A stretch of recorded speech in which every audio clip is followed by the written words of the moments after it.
Well, hi there, coming at you today with lesson 1.0, number operations.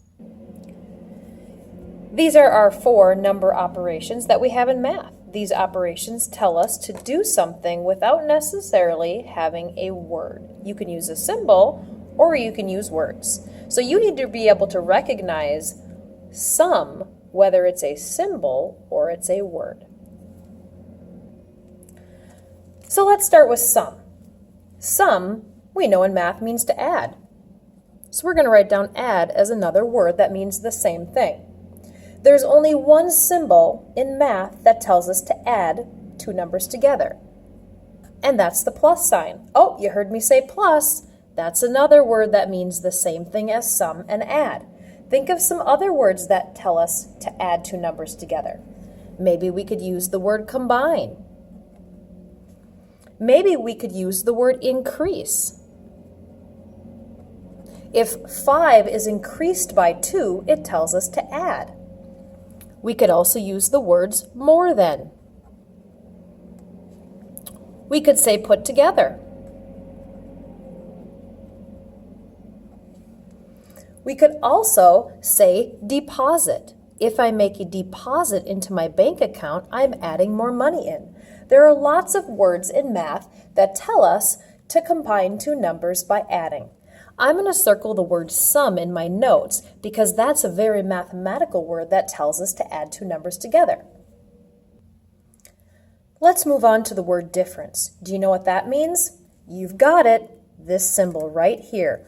Only symbol in math that tells us to find the difference between 2 numbers. You're right, that means subtract. So when I see the word subtract, I know that I have to find the difference between 2 numbers. Well, what are some other words that tell us to subtract 2 numbers? Yep, you've got it. Minus. Absolutely. Decrease. Decrease tells us to subtract or to take away. Oh, there's another one. Take away. If I see the words take away, that tells me to subtract. We could also use the words fewer than. We could say less than. We also could say withdraw. When I withdraw money out of my bank account, I take it away. So lots of words that tell us to subtract 2 numbers or to find the difference between 2 numbers. Let's go ahead and circle the word difference. That's a very mathematical word that you've got to know that tells us to subtract. Do you remember what product means in math? You are right. It means to multiply. Can you think of some other words that tell us to find the product of 2 numbers, or in other words, multiply 2 numbers? Yep, of course, times. When I say 5 times 4, that means to multiply. I could also say twice a number. Think about twice your age. That would be your age multiplied by 2. Is there another number you can think of? What's another number, or another word? What's another word that means the same as twice? It starts with a D. Double. Yes, if I double something, I multiply it by 2.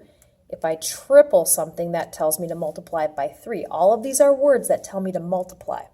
There's a 2-letter word you probably learned last year that tells you to multiply, and that's the word of. Of also means to multiply.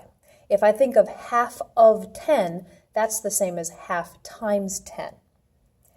Is there any other words that you can think of? I think this is a pretty good list. Now, let's think about symbols. What symbols do we see in math that tell us to multiply? Of course, the times sign, the X. Although, since this is algebra, we're going to be moving away from that because it looks like the variable X. But it does mean to multiply. Also, the dot. Yep, absolutely, you will see the dot. You'll see the asterisk. That's a star. That means to multiply. Also, we could have 2 numbers that are stuck together with parentheses. Like, for instance, 5 times 3. That means to multiply. I could have the 5 outside of parentheses, and that also means to multiply. I could have the 5 next to a bracket. That means to multiply. I could have the 5 next to the letter N with no symbol in between, an invisible symbol. That also means to multiply. Lots of different ways that we can use symbols to represent multiplication. This one is the only one that has an invisible symbol where I can stick a number and a letter just together without anything at all, and we know it's multiply. Let's circle the word product just to remember that product is the very mathematical word that tells us to multiply. All right, let's move on to quotient. Well, the only operation we have left is, you got it, division. All right, we're going to put that word down, divide. Quotient means to divide. It also might mean to split,